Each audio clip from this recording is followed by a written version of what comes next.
Welcome to Meaningful Conversations with Dr. L. This is a Savage Bull Entertainment production.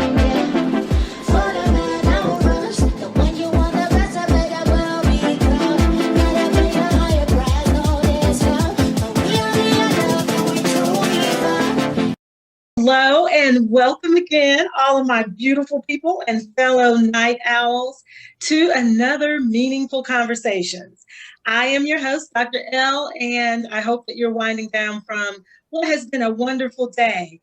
I was so, just overjoyed to see some sunshine. It felt warm. I saw a gecko or two or whatever those things are that looks like lizards. I'm told they're not lizards. They're actually something else. And as much as they freaked me out, I was actually sort of happy to see them because it made me think that spring is on the way. So you all hold on, hang in there.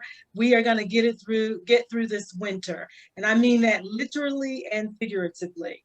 I'm glad you're joining us again. Tonight's episode of Meaningful Conversations, I am certain, just without any doubt, that you're going to have an amazing experience with our guest tonight. Hopefully, as I say all the time, that I hope you will feel lighter, happier, and more inspired, more encouraged, certainly more informed once the show ends tonight. Meaningful Conversations is not for children, so put them to bed. This is grown folks' business. It is a show that is designed to engage grown folk or adults in conversations worth having about all things social, political, health, and spiritual. I believe, as I say often, that the airwaves and television channels are saturated with things that basically have no value to your mental, emotional, and spiritual well-being. I'm trying to change that. I'm trying to change the game. This is not one of those shows where you find out the latest celebrity gossip. So if you're into that, this isn't one of those shows. This isn't one of those shows where we publicize and promote quack science or propaganda. This is not one of those shows. Together, we will explore and discuss topics that help to promote health and wellness, to help you feel and be better, live hopefully longer, increase your knowledge, sharpen your critical analytical skills, and basically provide you with tools and information that help you to think, be, and live your best life and better. Some topics, I will confess, will inspire you. Some will crack you up and make you laugh, and others may make you spitfire mad. But some will leave you, I hope all will leave you, better than when you entered the conversation. So let's settle in and get started with the show. February is Black History Month, and we are still in February. And tonight's topic, I could not dare end the month without talking about police brutality, without talking about social justice issues related to justice reform. And so tonight's topic is Policing Black America, making the case for police and justice reform. And I could not think of a better person that I wanted to have on this show to help us have this meaningful conversation than our guest tonight, a warrior who I have watched and applauded from the sidelines and actually stood beside at times, making good trouble, Mr. Kerwin Pittman. Kerwin was born in Germany, but raised in North Carolina.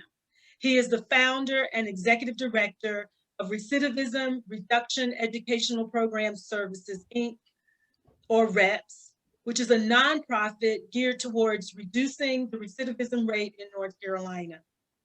Also, he is a social justice activist and warrior. I truly, truly have seen him in action, and that title is very deserving. He advocates in the social justice space and field, particularly on issues related to criminal justice, in which he is a voice for the voiceless.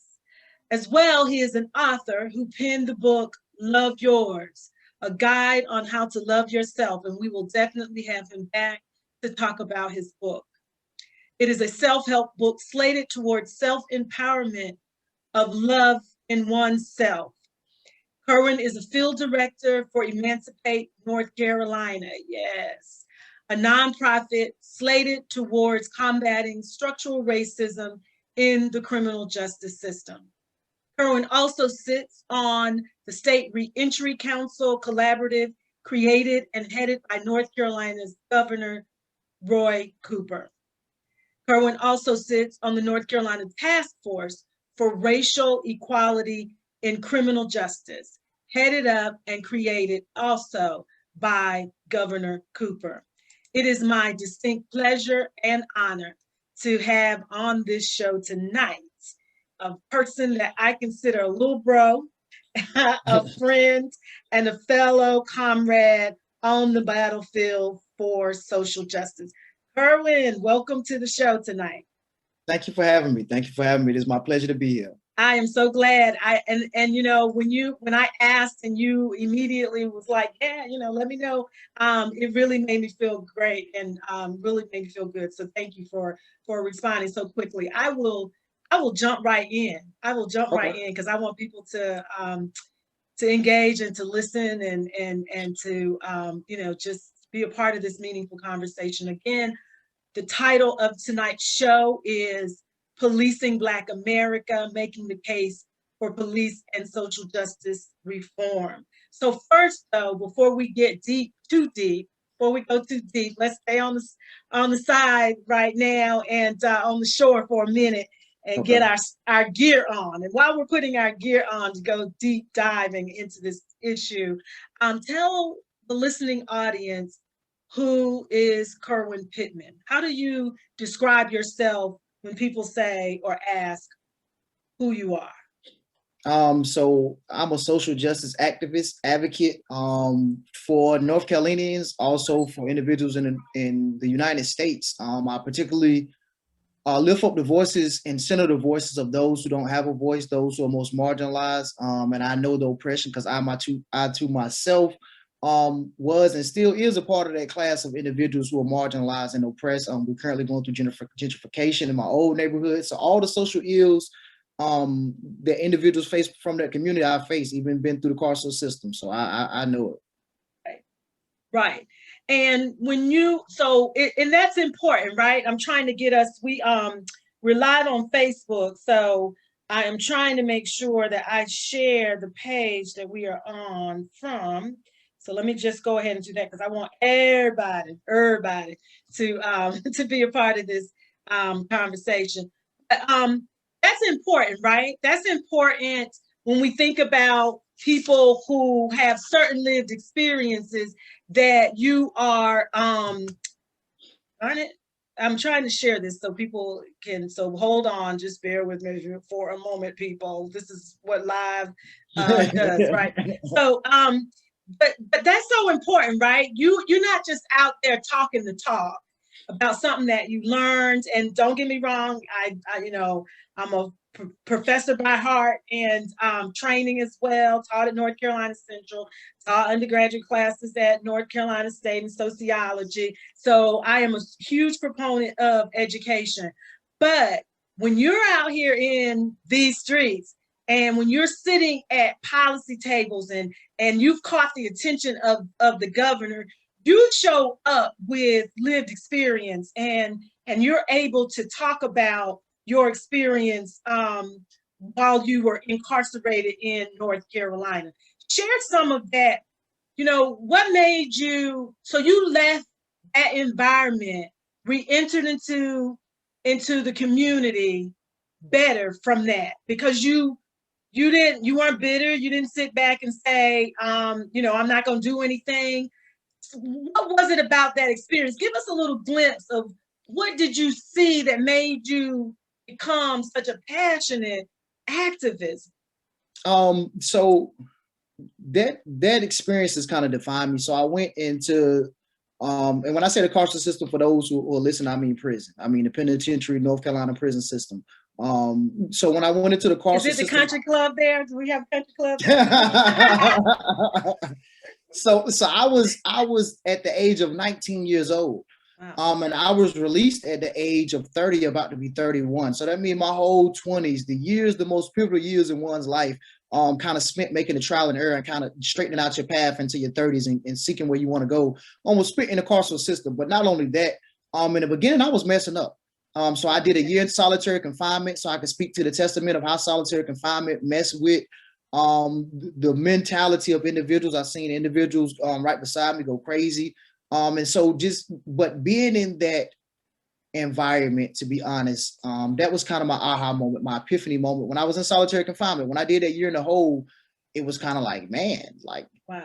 Is this how you want to be? So I was inside of prison, and inside myself, inside of prison, inside myself, as crazy as that may sound. And that's a lot inside myself, but I looked that deep. And so I just started studying Afrocentric. So I used that time as a place that I begin to utilize the time and not let the time utilize me, so to speak. You studied in prison, and I think that's a good point because I used to also teach, so I've had I think my most rewarding, or among my most, I don't want my other students to think that that experience was rewarding, but among my most rewarding experience as an adjunct professor was teaching and in federal prison in Butner at the time. And also the ladies at the time we had, I also taught at what was then Fountain Correctional Facility for Women down in Rocky Mount. I would drive there 2 days a week. And then 2 days a week, the other 2 days a week, I would drive to Butner after teaching at North Carolina Central because Dr. Beverly Washington Jones couldn't get anybody to drive down to Rocky Mount to teach these college transfer courses to the women in prison. And I said, I'll do it. And then to make some extra money, went under contract with Vance Granville Community College and taught in the federal prison in Butner. Wouldn't trade that experience for the world. And people would say, they could take college transfer. So that was the time when people who were incarcerated, individuals incarcerated, could get a Pell Grant to get a college education while they were serving time, which to me made a lot of sense because they had a greater chance of leaving that environment once they returned to the community. But you use that time to study. So I'm not shocked about it, but other people might be. So you use that time. Yeah, so I actually used that time. So I actually used that time to study while I was in the hole. So that year in the hole was kind of like college for me. So I would wake up in the morning, and I would ordered psychology books, Afrocentric books, different bibliology books, and I would just lay it out like, this hour I'm going to study this hour I'm going to study this. By this time the lunch tray will come, I'm going to work out after my lunch tray. I'm going to study this for another hour. And so I just began to become a lover of word and different theories like Pavlov's theory and stuff like it introduced another side of another world to me, like even reading Divine Comedy, Dante's Allegory, just different stuff that I would never been privy to, just like being in the hood, to be honest with you. And so that began my awakening. Of course, I read Malcolm X, and I was just like, man, I was in awe. And it was like, oh, just studying different basic concepts that the people in the struggle that was going through and could kind of put these concepts into words in the context. I came out sharp as a knife. Wow. And so, and I just continue to get even sharper, and I take my lived experience out here to these policy tables with these different officials. And I speak for those who don't have a voice and those who are not able to put the words to these different concepts, such as structural racism, such as gentrification, such as political racism, economic racism, just different housing, reentry. So I begin to put the words to these concepts and the feelings for my fellow comrades that were still in the struggle, because I too once came through the struggle. So I know how I feel. So I was just able to now to eloquently put these words together to where these individuals can say, yo, I understand what he's saying. And I can take it back to those who are still in the struggle and say, this is what they're saying at this table. And so this is how we need to mobilize and strategize on our end to make this accomplished. Right. And so it kind of put me in a unique space. So tell me, so break it down a little bit to us. For people who cannot make the connection between structural racism and inequality and prison and the incarceration rate of Black and brown bodies, break it down for us. What's the connection? Because on the one hand, you have people who might say, it ain't got nothing to do with racism. Ain't nobody tell them to go out here and steal no car. Nobody told them to go out here and sell some weed. Nobody told them to do whatever the crime was that led them behind bars. And so it's very hard for people, even when you look at the numbers, right? And you see that over 60% of the prison population in North Carolina is Black. You know, so make that connection, break it down. Tell us what you learned and what you teach others now. Okay, so what I learned is that racism is at the forefront of all this. And when I say racism, I mean a structural system that was put in place to kind of hold a particular group of individuals back and kind of hinder them from moving forward. Now, not to say they can't move forward and they can't make it out. It just put more stumbling blocks. And we could take it back to the beginning of the inception of this country. The foundation, of course, was built on slavery. And off the backs and the labor of our people, and then we can fast forward and speed it up to when they're coming out of slavery, to when the United States went into the Great Depression, and we came to what is known as redlining back then, and what they would say, okay, the banks would say economically, if you stay in these areas right here that is in these red lines, we're not going to give you loans for your houses or nothing of your property or nothing of that nature.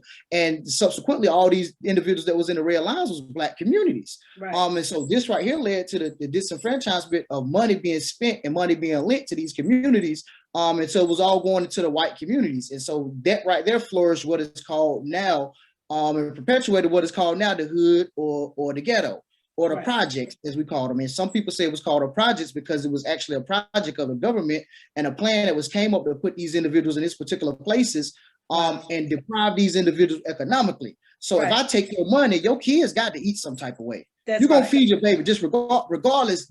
The laws of nature is going to allow you to self-preservation and feed your family. Now, you have to do it at the expense of your other people. Well, the conditions kind of created this. And stop so right here. Say that again, because I've said it. If society prevents somebody from making money legally or on top of the table, in the formal economy, and we ain't even gonna talk about white collar crime and how, we decide what is criminal, right? So somebody that steals millions of dollars from pensions from old folk gets very little time. Somebody who lies and gets $100 extra on their EBT card, not only can they no longer get an EBT card ever, but they also get some serious jail time, lose their kids and so forth. That's right. That is so powerful what you said. If you stop people from being able to make money and they got children, they're gonna do what they have to do to feed their kids. So not all people who end up behind bars are there because they are monsters. So I appreciate you throwing that in there. So go ahead.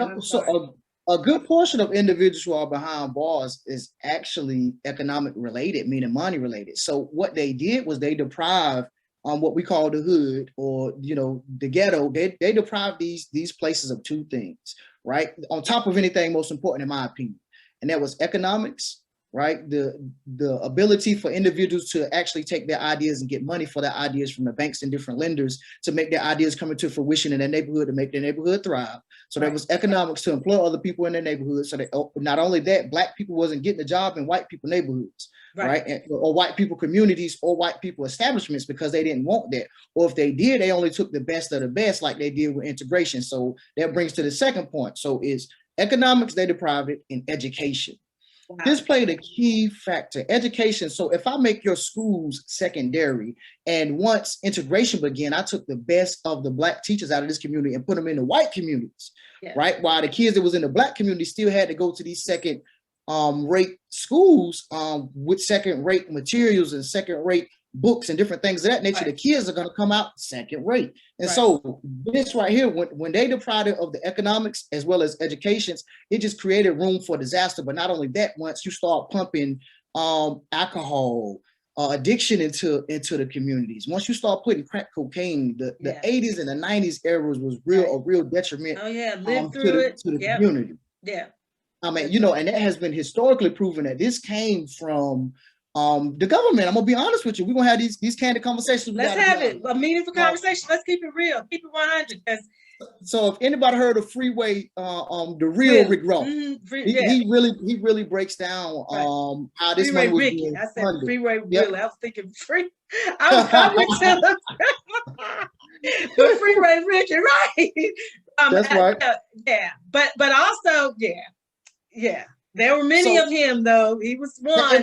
There was Raphael Edmond out of Washington, D.C. That's right. There's another one. You know? Right. Yeah, these guys was heavy in the game, like when it came to particularly drugs in their community. But remember, all this started behind not having economics. They got to feed their family. And so when individuals are not given a lot of opportunities, and you see the dope boy over here with the nice cars and the latest jewelry, you want to know, how can I get down? That's so right. Either he's gonna start hustling for him, or either you're gonna have somebody plotting to rob him, because this is the most person who is closest to him in his community. And so this is where the misnomer black on black crime comes in. Black on black crime is a myth. When I say that, I mean the terminology, right? Because you never hear white on white crime. You never hear Mexican on Mexican crime. You never hear Asian on Asian crime. But yet it's statistically proven that crimes are perpetrated against people in their own community 9 times out of 10. That's right. So why do we only hear black on black crime? You don't hear Mexican on Mexican. So, and that's why I say this is the misnomer and the misconception that they come in, and this is a part of racism. It's part of the system as well. That's right. So it just created that environment and for these type of things to thrive. And I honestly believe if we pump economics and education into this new generation and into these communities, that we can really rehab them. And that's why if you look at these systems in place, it is still great hindrance in the economic sector as well as the educational sector for Black people. I'm gonna be honest with you now. We're gonna have these conversations. And not to say that some people don't make it out, but a lot of people don't. Right. Some people do, but a lot of people don't. And so once you get the police involved, right? Let me make the connection. So once you get the police involved, the police is already going to target these particular communities. Why? Because the police was originally slave catchers. Look at the history. We doing the 1-2 on it. So the police was originally slave catchers. So that means the inception of them was to catch runaway slaves, or those who they thought didn't have their past. So the inception of them is to target Black and brown communities. So this is what they're doing now through different policies and laws, and it's making it official and stuck on the books. And so once I target this community, I lock Raymond up for having drugs. I send Raymond to a magistrate who's going to set his bond so high, because the magistrate system and the bail system is a scam. We already know that they're going to use racism when it comes to that Jimmy bail gonna get set lower than Tyrone bail for the same crime. And then, you know, even though Jimmy got more priors than Tyrone. That's right. And a good book that, you know, it's a little dated right now, but it's not dated in terms of the truth. Bruce, forget the Black Robes, White Justice. And it was written by a Black judge who just had to say, you know, I got to write about this system that I'm tangled up in, right? And so, and you're absolutely right. But I think I'm so thankful that we've got a few, progressive and transformative DAs that were elected. I think about Satana DeBerry in Durham. You know, that's what I thought about when you said that. Who are like, no, this is ridiculous. We're not having these high bells. We're not sending people and setting them up. Shout out to Muffin, who's doing a lot of the work around bail reform and, you know, just getting rid of these unjust practices that were created to keep Black people in positions of slavery. The new Jim Crow, as Michelle Alexander point out here. So let's talk about, so you are on a mission now because you saw the system, you see the system from the inside, you've seen it from the inside out.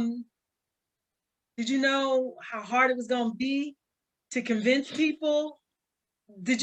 tell me about the challenges that you're facing to get people to understand this very sinister and vicious system that was designed really to keep all the weight on the shoulders of Blacks, as Isabel Wilkerson says, at the bottom of the cast, Hispanic and Latinx, the next level, and so forth and so on. Why do you think people just who can make a decision and change the system won't, or is it that they just don't get it?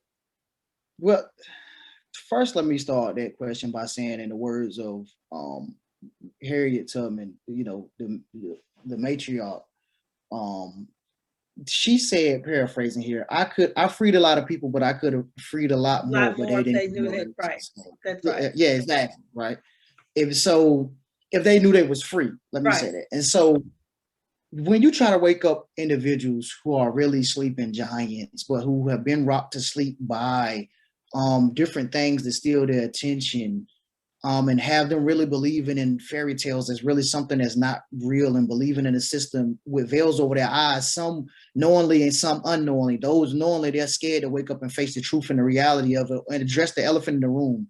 And so when you get at these particular tables, I honestly thought that I didn't think it would be this hard, to be honest, and I would face this much opposition. But now I realize that this is, in the words of the late great Nipsey Hussle, this is a marathon. This ain't no sprint. So what I've become now on a mission and a crusade is to set policies. And I was telling somebody the other night that my mission is to set policies and put policies, and I pray that I could wake the masses up and these kids up so they could come behind me and reinforce and enforce these policies that I'm beginning to lay down or negotiate at these different tables. Don't just keep the policy there, make it even better. Take it further than what I did. Take the baton and run with it like I'm taking the baton from our forefathers, and keep standing on the shoulders of giants, and let's get ourselves up out of this mess. So I'm on a crusade for policy change. I went from protest to policy change. I engage in a lot of stuff. But and I'm boots on the ground, but I'm real adamant about this policy change and putting policy in places, but as well as creating these policies in the laws. So then we can start to kind of level the playing field. That's right. We need to be able to be both. And I've learned that. I've been, started young, started in as a youth in public housing, and haven't stopped since. And we need to understand when it's time to shift the game, the play. Right? Sometimes you run to the left, you run straight to sometimes you need to shift and run to the right. Sometimes you need to run it down the middle. And what I mean by that, sometimes you need to be able to be, able to, like we code switch, you need to be able to literally code switch in order to change this game. And you got to be able to, talk to the governor and policymakers, but you also need to be able to hit the streets when you need to, not feel too comfortable at the table with the governor where you don't want to give all that up, that you forget that the real fight and the real lifting oftentimes is done on the ground and in communities. And I appreciate you because you move and flow in all spaces very nicely and unapologetically. And I appreciate you. I would say, stay true to that, and don't, in the words of the African American or Black national anthem, drunk with the wine of the world, we forget. Don't get drunk with the wine of the world, because people want you at the table, and they want to be able to groom you to be a certain way, to only deliver the message a certain way. But I think you're very clear on your calling and your purpose for why you are at the table. So don't get lulled. And it's easy, right? It's easy. It is. It definitely is. It's only a few words, the stroke of the ego, and that really have you thinking, some money, right? But let's be real. Or some money. No. You used to making, maybe 40, 50, 60, and then they say, oh, I'm gonna give you a job making 100, but you can only do this. It's easy. I've been there, and I'm telling you, you got to, just know your calling and and I had the pleasure, my girlfriend, Helen Higginbotham, who's a lawyer, and she's feisty and just brilliant. She's like a big sister. she does a gathering when Black women gather, and it's a group on Facebook. But we had the honor of sitting at the feet of one of the Sheroes who was responsible for leading, she and her husband, the Polaroid movement, the movement against Polaroid camera to divest out of South Africa. And one of the things she said in her conversation is, ancestors chose me to do that work. And I believe you, me, others, our ancestors, those are our ancestors have chosen us to do the work. And so don't forget that. Let's switch really quickly. George Floyd. So George Floyd's murder at the hands of police triggered a global response of outrage, right? However, if you ask people what they saw beyond Officer Derek Chauvin kneeling on George Floyd's neck, you get different responses, right? What did you see? In other words, what was symbolic about that moment? What did you see? Tell me how you processed that as a Black male. How did it make you feel? What did you see? Yeah. Go ahead. As a Black male, and just think about the video. I couldn't even watch the whole video, to be honest. Like I still to this day haven't watched the whole, because I could not do it without my heart feeling helpless. And not only in the sense for George Floyd and him crying out, but just not being able to physically reach through that phone and push that officer off this man. And just me living my own experience of going through the carceral system, dealing with police and police brutality, because I done been beat up by the police, and it happens back in it before camera phones, for the generations who don't know. Before, wasn't nobody recording this, and so we just got beat up on a daily basis and roughed up on a daily basis. And I was actually chased through the park as a little kid by police through the parks by my house. So they actually used to chase us over downtown, like off of Lane and Jones Street, by Idlewild, downtown Raleigh, which is now being gentrified. So they would chase us, and they never caught me, but they caught a few of my partners, and they gave them a little beat down and a couple of kicks. But back then we didn't have, so all this came to mind. And it was just like the feeling of helplessness once the police get behind you and you not knowing how this interaction is gonna go. But just the feeling of, man, I got to be alert. Let me straighten up and drive straight. As a Black man and a Black person, woman in America, they have to feel like this on a daily basis. Where in terms, white people don't feel like this. And so all of this just came to mind. It was hurting. It was disheartening. And it was like, enough is enough. And so, I was outraged, and I'll be honest, I was ready to tear something up. I'm gonna be honest with you. I was ready, and I'm still tearing it up, but now I'm just doing it on different levels of tearing it up. I'm tearing up this system of racism, white supremacy now. So we went from actually physically tearing stuff up to now we policy-wise, we tackling laws. I'm going up against the GOP. I'm just different ways in that nature. So we went from protests and anger and changing this to policy change and law changing now. Yeah. That's I'm glad you said that, because let's talk about defund the police. So defund the police has gotten a lot of negative rap, and it's also been embraced by a lot of people. Break it down. What does defund the police mean? How do you perceive it? And is it necessary? So defund the police. This is how I broke it down to those in position of power the other day. And so I said, you know what? We train our law enforcement officers in the United States to be soldiers on a battlefield. They literally go through this type of training to be soldiers but yet we send them out to be mental health workers. We send them out to be social workers, to deal with overdoses, to deal with individuals who are homeless, to deal with, because these are their encounters. So being on the task force, I had privy to a lot of data, and I was able to study this data and say majority of their calls are not even like aggressive or violent related. These are just social ill calls. And so it's mental health calls, substance abuse calls, homelessness calls, different things of that nature. This is what they're dealing with on a day-to-day basis, right? Or the nexus is to the roots what we just named. And so I was like, what if we could get social workers to respond to this? What if we could I said, so do you believe that law enforcement should be responding to mental health calls, in particular if it's nonviolent, if somebody's had an overdose.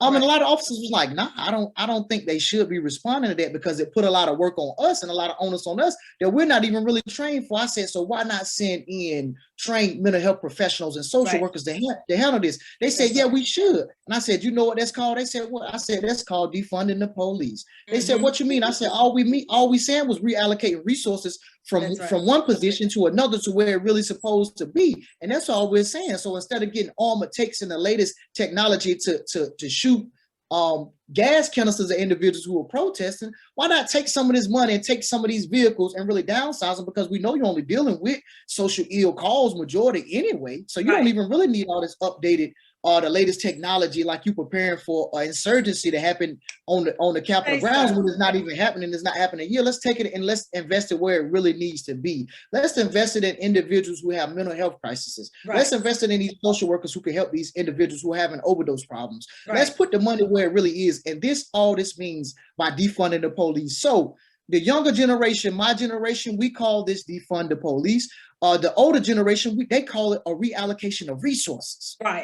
That's all. It's reallocating resources from one thing that's not working to another thing that's working. Let's shift the money around so we can get the system flowing really how it's supposed to go. And that's what the term defund the police come from. And so it is catching a negative rap because they feel like, well, if we take all the money from the police, they're gonna just have sticks and stones, and we're gonna have criminals overriding different neighborhoods and different things of that nature. That's not what we're saying. What we're saying is you don't got to get the latest tanks. You don't got to get the latest bullets. You don't got to get the latest bulletproof vest to go into a hood just to answer overdose call.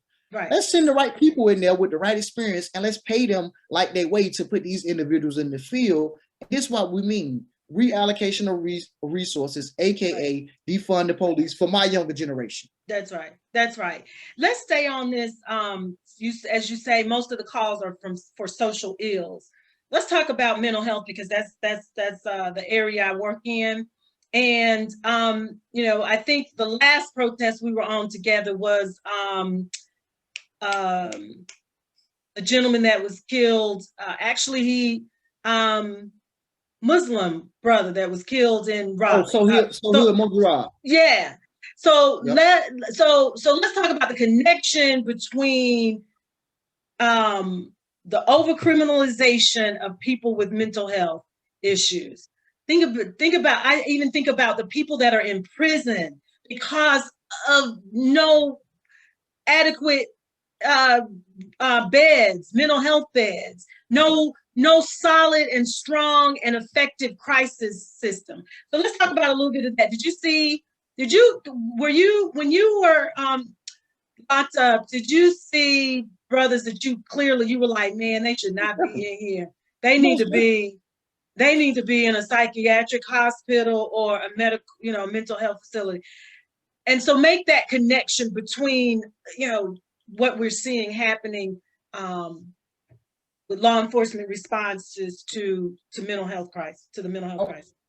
So when I was in the carceral system at every facility that I was at, remember I came in as a youth, so I went from the youth spread to the adult spread. So I was in close custody as a youth spread to close custody as an adult, and went through every custody chain, medium and minimum. At every facility, you have those who are not supposed to be there.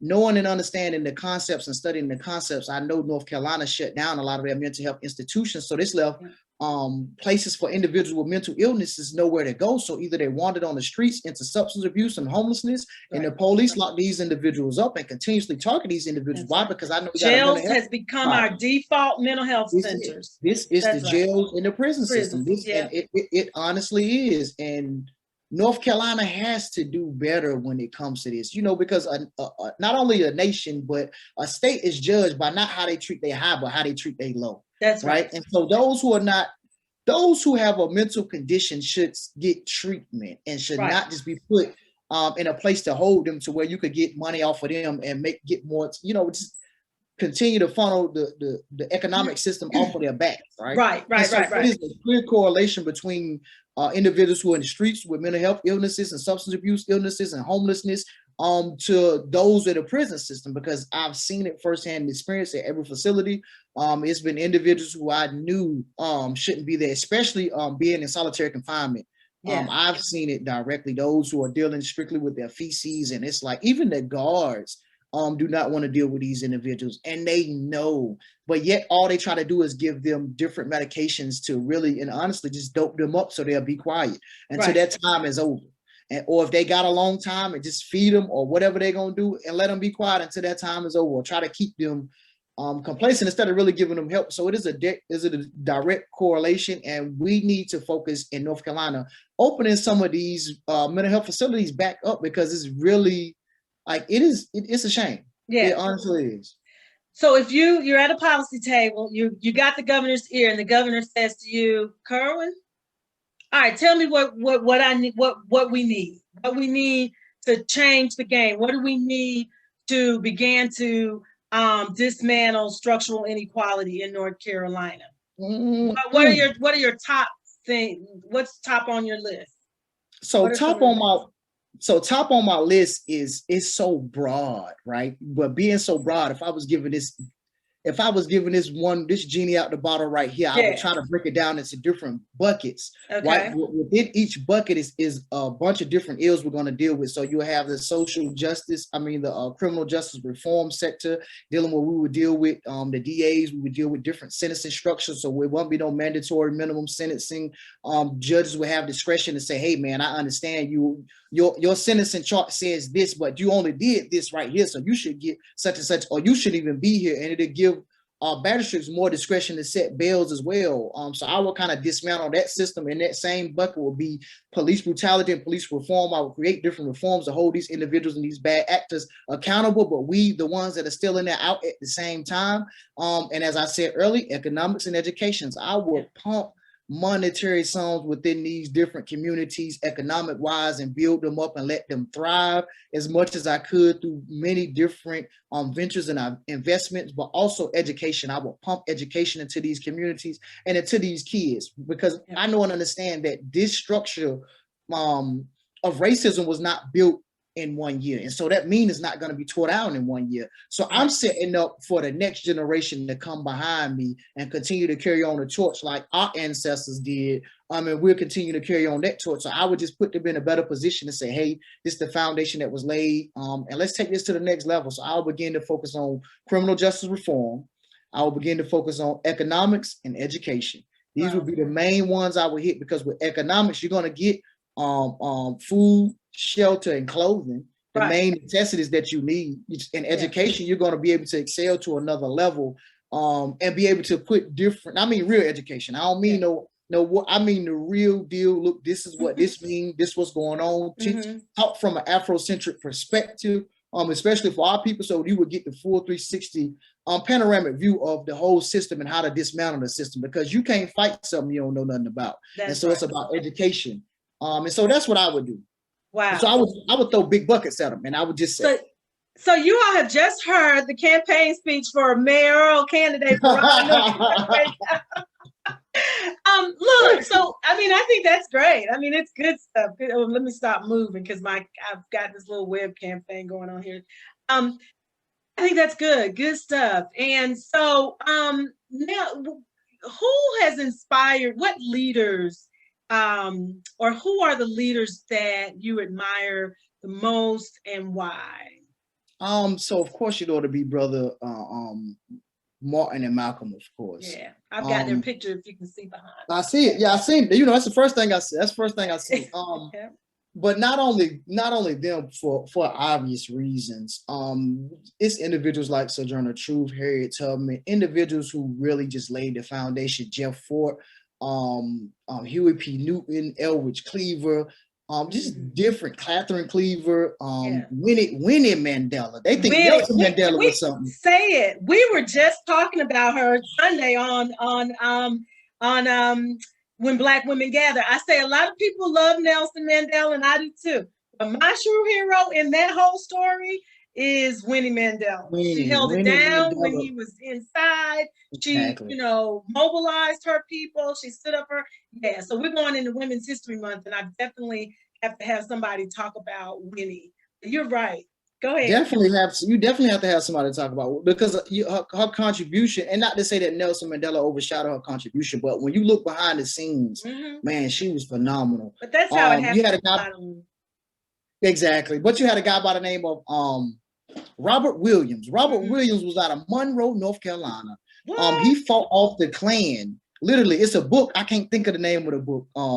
But just Google Robert Williams. He fought off the Klan, the Ku Klux Klan, and really had them running and really kind of saved the town of Monroe, North Carolina back in the day. Yes. So it's individuals who are unsung and Robert Williams. I got it right there. Okay. Robert Williams. Wow.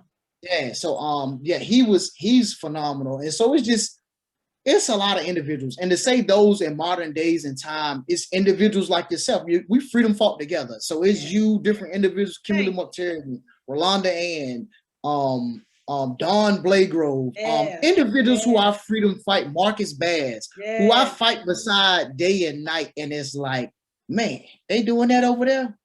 Boy, I got to join them. Or you know what, I got to do this just even better. And so iron sharpens iron. And so to have these other codes and the flame with me, tackling these social ills, but also the injustice within our city and our state, it's just iron sharpens iron. And so, I'm just happy to be around y'all, being part of this generation, and to be a voice for the voiceless. And I appreciate y'all. Well, I salute you, my brother, and thank you so much for that.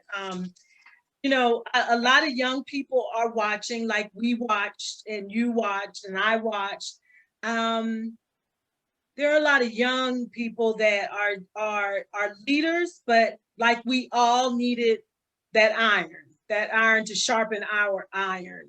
As young people who are leaders in the movement, tell me, what would you say to the young social justice folk coming behind you? How do you what are some of the lessons you learned, and this is the way I say it. I say, I don't believe in this whole divide now.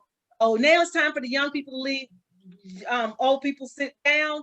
No, because we need to tell people where the landmines are. That's right. We've been there. We need to tell folk there's a roadblock now. I guarantee you it's going to be a roadblock down the street, right? And we've learned that through our experience. Age gives wisdom for those of us who seek it. That's what I was about to say. Yep. Seek God's wisdom in the work that we do, and whom the ancestors have called. God guides us, like Harriet said. I just listened and waited on God to hear from him, and he showed me where to go, his spirit and so forth. And so what are some lessons you learned that, had you known back then, you wouldn't have done it that way, but it was valuable lessons that you can pass on to somebody younger coming behind? So first and foremost, we got to know and train them and know and understand that the pizzazz and the oomph and the just to go get the mentalities for the youth, but without the wisdom of the elders, it's just unspent energy in the wrong directions, right? So you need that correlation together, and the elders to guide this movement, just like our ancestors always did in our culture from the beginning of times. You always had the elders guiding the movement, but just the youth really fulfilling and facilitating boots on the ground. Yeah. And so you got to teach them that. Oh, I'm sorry to cut you off. I remind people of Black Panther. I said, if you want to see the model of how it really works and worked from our ancestors, look at the movie, The Black Panther. Right? So you had warriors, the young warriors out there, the king, who was lead, but behind you, nothing was done without consulting the elders. The elders, right? The council of the elders. You have to have that set up. If you don't possess a clear vision, you ain't going nowhere. Right. And I was thinking earlier today, I was thinking about something. I said, you could be in the movement, but it don't mean you moving, right? So you could be a part of a movement, but you're not moving. You're not really making no progression. You just really just spending energy. So you could really be in a movement and just going around in circles. And you could think you're really moving, but in all actuality, you ain't doing nothing but spinning around in circles. So the council of the elders is going to help give you a path and a direction, but also help you not stumble on them potholes that's going to be in the road. And the potholes, what I would tell the youth is, in the great words of, the late great my brother Nipsey Hussle, it is a marathon. It is not a sprint. You will not change it in one day. But also in this field of activism, be sure to take you a woosah moment, because it is heavy carrying the load. And sometimes activists need somebody to be active for them. Everybody look at the activists as this pillar, but sometimes he needed or she needed a shoulder just to cry on and lean on and just to woosah, take this load from it for a little bit and let me know it's gonna be all right. Because I'm fighting with you, and I'm getting my spirit, my energy and my intelligence from the divine. But sometimes I just need a little guidance and a little push. And I would tell them that. But the younger generations educate themselves. Like you really have to study this system, because this system is fluid. And it is gonna change from generation to generation, just like new technology within the year 2050. I don't know if individuals are abreast to these new robot dogs and robotic dogs they're about to start putting on the streets. It would not shock me. It would not shock me if they start training artificial intelligence to start being racist. Right. So, so it's gonna change as the generations change, and we just have to teach them to be 10 steps ahead. But most importantly, I would tell them to starting think tanks now. Because this structure was not built without think tanks. The system that we're seeing played out right now was thought of 20, 30 years ago, 50 years ago. And so if we could get our people in position to start these think tanks, to think ahead 50 years and start implementing plans that can happen then and continue that cycle on, man, we'll be up out of this mess. That's right. What would you say to people who say, who don't embrace a fusion coalition? Who think it can just happen with all Black people pushing, or man, what do you think about? So let's talk about just briefly, the importance of. I'm all about Black power, but I believe in fusion coalition. I believe in, call it my upbringing in Chapel Hill.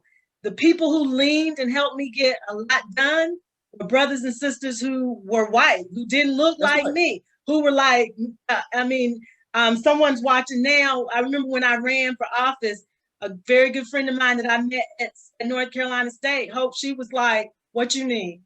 Through one of my, first fundraisers, although my people in the hood held me down with fish fries and the plates and stuff that they did. I remember you was at the lighthouse. Yeah.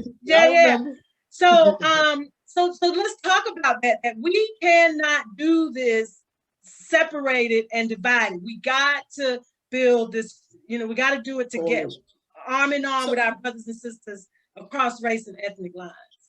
So yeah, you definitely have to have a broad coalition of individuals. And like the brother, the late great on your wall back there, Malcolm X. In the beginning, he was turning white people around. No, you can't help me. But after he had that epiphany and that aha moment and that awakening, that trip to Mecca, he understood. We're gonna need everybody in this fight together. And so we know and understand that our white brothers and sisters and allies, they're gonna reach into spaces and places that we can't reach into right now. That's right. They're gonna be able to take this system and really tear this system apart from the inside out, starting at their dinner table or talking to their neighbor at the neighborhood cookout.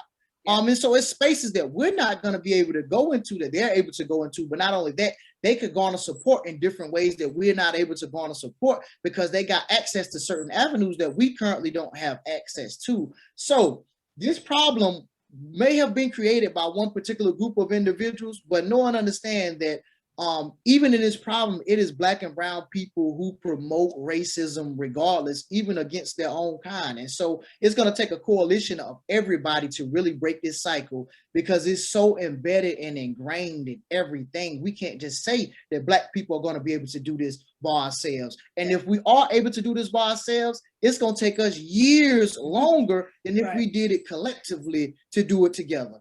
So it's better to do it together than to try to just take the whole we're gonna do it by ourselves approach, because this isn't a problem that affects us mostly, but it affects those who are really sympathetic and those who really suffer from the injustice of us as well. It affects them as well. That's right. If I could crack the code, and I almost did when I was talking with when I got the Sons of the Confederacy, we were out protesting Silent Sam before it was brought down.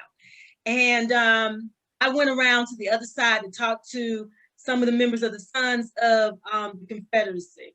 And they were listening and they were on it. It was so they were listening to me. I was telling them, y'all, we are all getting screwed by the same 1% of people who are controlling all the wealth in the we're all it's set up to keep us fighting. It's set up and it's been that way ever since, slavery and emancipation and Jim Crow and so forth.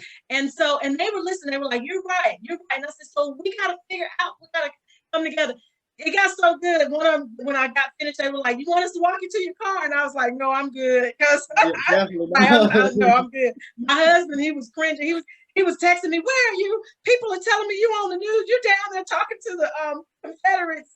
But anyway, but if we can crack that code and bring poor blacks and poor whites and Hispanic and Latin, if we can crack that, if we can get a think tank to crack that code to shake loose from what's called the Republican Party now. I don't really know what it is, but what used to be the Republican Party now I think it's just Trump Party. If we can shake that up and bring people together, I think about even the people who've been formerly incarcerated, right? Who were formerly incarcerated. If we can bring everybody together who had that experience alone, to fight for the same causes and just causes, we would change things. So that's what I'm working on behind the scenes. But what's your message to your younger self? Oh man, my message to my younger self: stay the course. Stay the course and keep fighting. Even in your darkest moments, it's still gonna be light. Right? And your future, your past don't define you, you define your past. I'm very big on that. Yes, I tell individuals at any table, even told the governor when we met that I was in the carceral system, that I was in prison, and I did a substantial amount of years in prison. And not to say I wear it as a badge of honor, but I never let that shame me. So I would tell myself to keep the course and, keep fighting and keep pushing for a cause. And there's going to be times you think about giving up, but just keep going. There's going to be light at the end of the tunnel. You are an amazing example. I mean, I love you. I love you, my brother. I loved you the first moment I met you and saw what you were doing. I mean, it's just the example that you're setting is going to change lives and it's going to save lives because people are going to get out of prison and they're going to see you. Hopefully they'll go on YouTube and find this video and or find the podcast, Meaningful Conversations, on Spotify, Amazon, or where you get your podcast. That's right. And listen to this and be inspired. They're not gonna pick up the guns anymore. They're not gonna check in with the dope man to see how they can get back in the game. They're not gonna, wherever it was. They're going to remember your story and they're going to know that they can make it and do something meaningful with their lives and be great in that space. With that said, what gives you hope? What gives me hope is knowing that I'm fighting for oppressed people, but a better tomorrow and to put them in a better position. What honestly gave me hope and inspired me the most throughout this whole process. One of the greatest examples, and I tell this story all the time, we was at a protest downtown.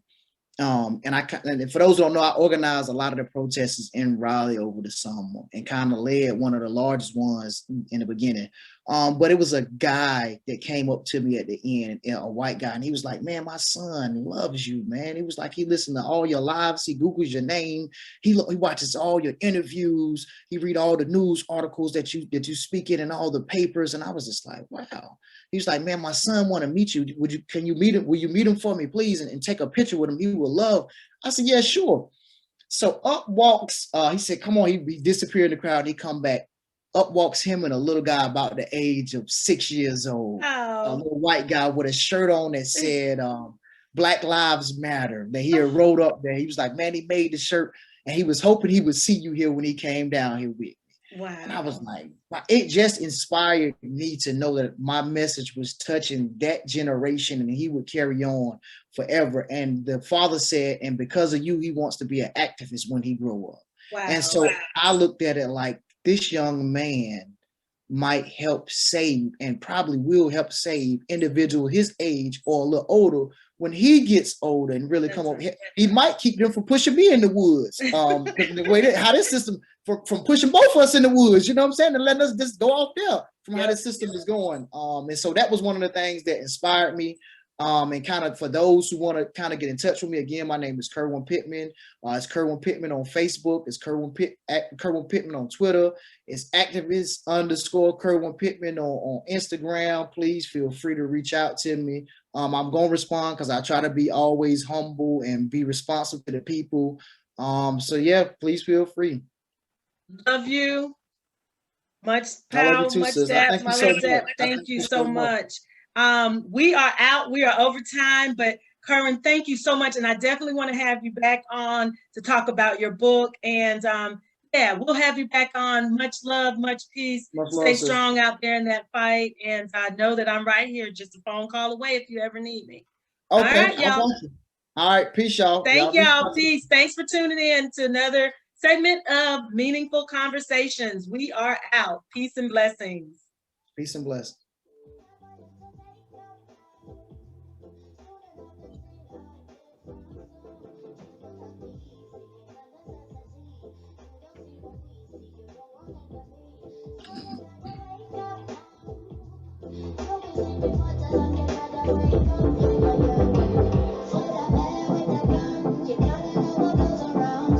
Welcome to Meaningful Conversations with Dr. L. This is a Savage Bull Entertainment production.